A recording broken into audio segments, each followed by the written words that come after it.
ಧರ್ಮಸ್ಥಳದಲ್ಲಿ ನಡೀತಾ ಇರುವಂತಹ ಎಸ್ಐಟಿ ತನಿಖೆಗೆ ಸಂಬಂಧಪಟ್ಟಂತೆ ಗೃಹ ಸಚಿವರು ಇವತ್ತು ಕಲಾಪದಲ್ಲಿ ಉತ್ತರವನ್ನ ಕೊಡಲಿದ್ದಾರೆ. ಈ ಉತ್ತರದ ಮೇಲೆ ಈಗ ಸಾಕಷ್ಟು ಕುತೂಹಲ ಕೆರಳಿಸ್ತಾ ಇದೆ. ಬಯಲಾಗುತ್ತಾ ಧರ್ಮಸ್ಥಳ ವಿರುದ್ಧದ ಷಡ್ಯಂತ್ರ. ಗೃಹ ಸಚಿವ ಪರಮೇಶ್ವರ್ ಅವರು ನೀಡುವಂತಹ ಉತ್ತರದಲ್ಲಿ ಏನಿರುತ್ತೆ? ಕಲಾಪದಲ್ಲಿ ಇವತ್ತು ಧರ್ಮ ಸಮರ ಕಾವೇರಲಿದೆ.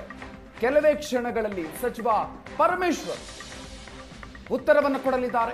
ಕಲಾಪದಲ್ಲಿ ಉತ್ತರವನ್ನು ಗೃಹ ಸಚಿವರು ಕೊಡಲಿದ್ದಾರೆ. ಅಧಿವೇಶನದಲ್ಲಿ ಧರ್ಮಸ್ಥಳ ವಿಚಾರ ಪ್ರಸ್ತಾಪ ಆಗುತ್ತೆ. ಇವತ್ತು ಗುರುಡೇಶ್ವರದ ಭವಿಷ್ಯ ಇವತ್ತೇ ನಿರ್ಧಾರ ಆಗುತ್ತಾ? ಹಾಗಾದ್ರೆ ಕಾಂಗ್ರೆಸ್ ವರ್ಸಸ್ ದೋಸ್ತಿ ಮಧ್ಯೆ ಧರ್ಮ ಯುದ್ಧ ಏನಾಗುತ್ತೆ? ಗೃಹ ಸಚಿವ ಪರಮೇಶ್ವರ್ ಉತ್ತರದ ಕಡೆಗೆ ಎಲ್ಲರ ಚಿತ್ತ ಕೂಡ ನೆಟ್ಟಿದೆ. ಒಂದು ಕಡೆಯಲ್ಲಿ ಎಸ್ಐಟಿ ತನಿಖೆಯನ್ನು ನಡೆಸ್ತಾ ಇದೆ. ನಿರಂತರವಾಗಿ ಶೋಧ ಕಾರ್ಯಗಳು ನಡೀತಾ ಇದೆ.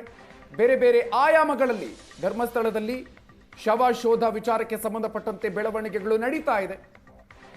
ಇಲ್ಲಿಯವರೆಗೂ ಕೂಡ 17 ಪಾಯಿಂಟ್ಗಳನ್ನ ಗುರುತು ಮಾಡಲಾಗಿತ್ತು. ಅಲ್ಲಿ 17 ಕಡೆಗಳಲ್ಲಿ ಕೇವಲ 6ನೇ ಪಾಯಿಂಟ್ನಲ್ಲಿ ಮಾತ್ರವೇ ಅಸ್ಥಿಪಂಜರದ ಅವಶೇಷಗಳು ಸಿಕ್ಕಿತ್ತು.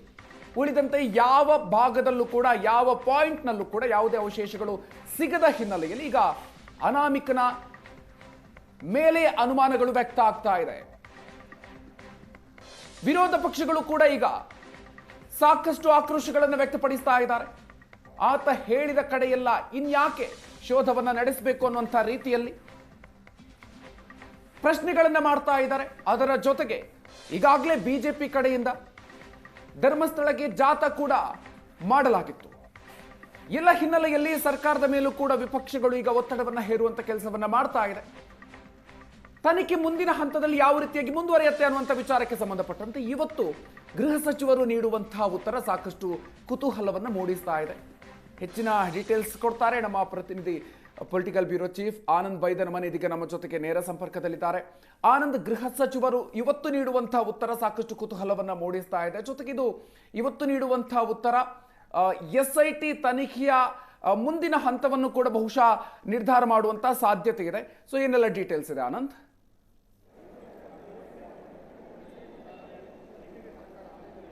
ಮಧುಕರ್, ಧರ್ಮಸ್ಥಳ ನಡೀತಾ ಇರತಕ್ಕಂಥ ಅಸ್ಥಿಪಂಜರದ ಪತ್ತೆ ಪ್ರಕರಣ ಏನಿದೆ ಇದು ಬೇರೆ ಬೇರೆ ಸ್ವರೂಪಗಳನ್ನು ಪಡ್ಕೊಳ್ತಾ ಇದೆ. ಈಗಾಗಲೇ SIT ರಚನೆ ಮಾಡುವ ಸಂದರ್ಭದಲ್ಲಿ ಇದ್ದಂಥ ಸ್ಥಿತಿಗೂ ಮತ್ತು ಈಗಿನ ವಾಸ್ತವಕ್ಕೂ ಕೂಡ ವ್ಯತ್ಯಾಸಗಳಿರುವಂಥ ಹಿನ್ನೆಲೆಯಲ್ಲಿ ಸಹಜವಾಗಿಯೇ ಈಗ ಇದು ರಾಜಕೀಯವಾಗಿರ್ತಕ್ಕಂಥ ಸ್ವರೂಪವನ್ನು ಪಡೆದುಕೊಳ್ತಾ ಇದೆ. ಧರ್ಮಕ್ಷೇತ್ರವನ್ನು ಒಂದು ರೀತಿ ಎಲ್ಲೋ ಒಂದು ಕಡೆ ಟಾರ್ಗೆಟ್ ಮಾಡುವಂಥ ಪ್ರಯತ್ನಗಳನ್ನು ಆಗ್ತಾ ಇದೆ ಅಂತಕ್ಕಂಥ ಹಿನ್ನೆಲೆಯಲ್ಲಿ BJP ಇದನ್ನು ಅತ್ಯಂತ ಪ್ರಖರವಾಗಿ ಹೋರಾಟವನ್ನು ಕೈಗೆತ್ತಿಕೊಂಡಿದೆ.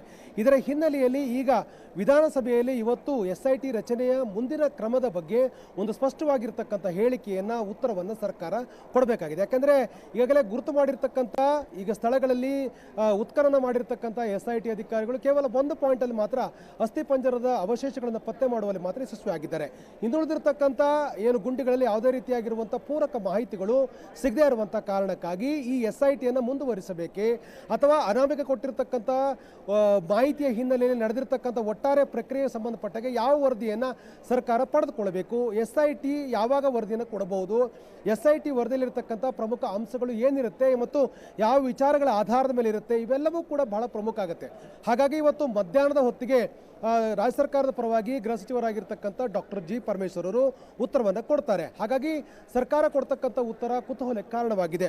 ಒಂದು ಕಡೆ SIT ರಚನೆಯ ಉದ್ದೇಶದ ಬಗ್ಗೆನೇ ಆರಂಭಿಕವಾದಂಥ ಆಕ್ಷೇಪವನ್ನು ವ್ಯಕ್ತಪಡಿಸಿರ್ತಕ್ಕಂಥ ಹಲವರು ಈಗ SIT ತನಿಖೆಯ ಪ್ರಗತಿಯ ನಂತರದಲ್ಲಿ ಸಿಕ್ಕಿರ್ತಕ್ಕಂಥ ಮಾಹಿತಿಗಳ ಆಧಾರದ ಮೇಲೆ ಈ SIT ತನಿಖೆ ರಚನೆ ಮಾಡುವಂಥ ಅಗತ್ಯ ಇರಲಿಲ್ಲ ಅನ್ನುವಂಥ ಮಾತುಗಳನ್ನು ಕೂಡ ಹೇಳ್ತಾ ಇದ್ದಾರೆ. ಮತ್ತು ಒಂದು ನಿರ್ದಿಷ್ಟವಾಗಿರ್ತಕ್ಕಂಥ ಸಂಸ್ಥೆ ಮತ್ತು ವ್ಯಕ್ತಿಗಳ ವಿರುದ್ಧ ಟಾರ್ಗೆಟ್ ಮಾಡುವಂಥ ಉದ್ದೇಶ ಇಟ್ಕೊಂಡು ಈ ರೀತಿಯಾಗಿರುವಂಥ ಪ್ರಕ್ರಿಯೆಗಳಾಯಿತು ಅನ್ನುವಂಥ ಮಾತನ್ನು ಕೂಡ ಹೇಳ್ತಾ ಇದ್ದಾರೆ. BJP ಸಹಜವಾಗಿ ಧರ್ಮಕ್ಷೇತ್ರಗಳ ರಕ್ಷಣೆ ನೆಪದಲ್ಲಿ ಈಗ ಅವರು ತಮ್ಮದೇ ಆಗಿರ್ತಕ್ಕಂಥ ಹೋರಾಟದ ಕೈಗೆತ್ತಿಕೊಂಡಿದ್ದಾರೆ. ಆಡಳಿತವಾಗಿರ್ತಕ್ಕಂಥ ಕಾಂಗ್ರೆಸ್ನಲ್ಲೂ ಕೂಡ ಬಹುತೇಕ ನಾಯಕರುಗಳು ಧರ್ಮಸ್ಥಳದ ಪರವಾಗಿ ರಿಯಾಕ್ಟ್ ಮಾಡತಕ್ಕಂಥ ಪ್ರಯತ್ನವನ್ನು ಕೂಡ ಮಾಡಿದ್ದಾರೆ. ಅಲ್ಲಿಗೆ ಆರಂಭಿಕವಾಗಿ ಈ ಒಂದು ತನಿಖೆ ಮಾಡುವ ಸಂದರ್ಭದಲ್ಲಿ ಇದ್ದಂಥ ಸ್ಥಿತಿಗೂ ಈಗ ಇರ್ತಕ್ಕಂಥ ಪರಿಸ್ಥಿತಿಗಳು ಭಿನ್ನವಾಗಿರ್ತಕ್ಕಂಥ ಹಿನ್ನೆಲೆಯಲ್ಲಿ ಸರ್ಕಾರದ ಉತ್ತರ ಕುತೂಹಲಕ್ಕೆ ಕಾರಣವಾಗಿದೆ. ನಮಗೆ ಲಭ್ಯವಾಗಿರ್ತಕ್ಕಂಥ ಮಾಹಿತಿಯ ಪ್ರಕಾರ SIT ತನಿಖೆಯನ್ನು ರದ್ದು ಮಾಡಬೇಕು, ಅದಕ್ಕೆ ಬ್ರೇಕ್ ಹಾಕಬೇಕು ಅನ್ನುವಂಥ ಚಿಂತನೆಯಲ್ಲಿ ಸರ್ಕಾರ ಇದ್ದಂಗೆ ಕಾಣ್ತಾ ಇದೆ. ಇನ್ನು ಮುಂದೆ ಈ ಸಂಬಂಧಪಟ್ಟಾಗ ಯಾವುದೇ ದೂರುಗಳು ಬಂದರೂ ಕೂಡ ನಿರ್ದಿಷ್ಟವಾಗಿರ್ತಕ್ಕಂಥ ಪೊಲೀಸ್ ಠಾಣೆಯಲ್ಲಿ ಮತ್ತು ಸ್ಥಳೀಯ ಪೊಲೀಸರು ಇದರ ಬಗ್ಗೆ ತನಿಖೆ ಮಾಡಲಿಕ್ಕೆ ಪೂರಕವಾದಂಥ ವ್ಯವಸ್ಥೆಯನ್ನು ಕಲ್ಪಿಸಬೇಕು ಅಂತಕ್ಕಂಥ ಲೆಕ್ಕಾಚಾರದಲ್ಲಿ ಸರ್ಕಾರ ಇದೆ. ಹಾಗಾಗಿ ಈಗ SIT ಅಧಿಕಾರಿಗಳು ಕೊಡ್ತಕ್ಕಂಥ ವರದಿಯ ಆಧಾರದ ಮೇಲೆ ಸರ್ಕಾರ ಇವತ್ತು ಸದನದಲ್ಲಿ ಉತ್ತರವನ್ನು ಕೊಡುತ್ತೆ.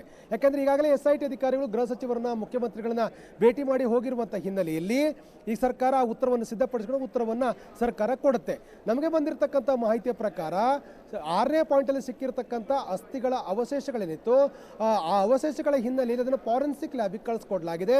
ಫಾರೆನ್ಸಿಕ್ ಲ್ಯಾಬ್ನಲ್ಲಿ ಅದರ ಪರೀಕ್ಷೆ ನಡೆದಿದ್ದು ಅದರ ವರದಿ ಬರಬೇಕಾಗಿದೆ. ಆ ವರದಿಯನ್ನು ಪಡೆದುಕೊಂಡು ಅಂತಿಮವಾಗಿ ಕ್ರೋಢೀಕೃತವಾಗಿರ್ತಕ್ಕಂಥ ಮಾಹಿತಿಗಳ ಆಧಾರದ ಮೇಲೆ SIT ವರದಿಯನ್ನು ಸಿದ್ಧಪಡಿಸ್ತಾ ಇದೆ. ಆ ವರದಿಯಲ್ಲಿರ್ತಕ್ಕಂಥ ಪ್ರಮುಖ ಅಂಶಗಳನ್ನು ಈಗಾಗಲೇ ಸರ್ಕಾರಕ್ಕೆ ಹೇಳಲಾಗಿದೆ.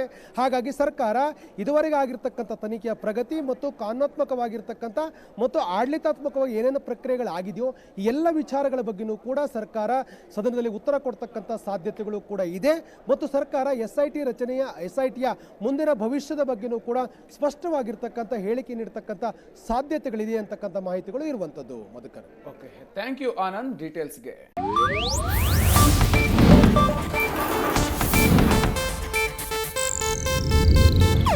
ಇದು ಏಷ್ಯಾನೆಟ್ ನ್ಯೂಸ್ ನೆಟ್ವರ್ಕ್ ಪ್ರಸ್ತುತಿ.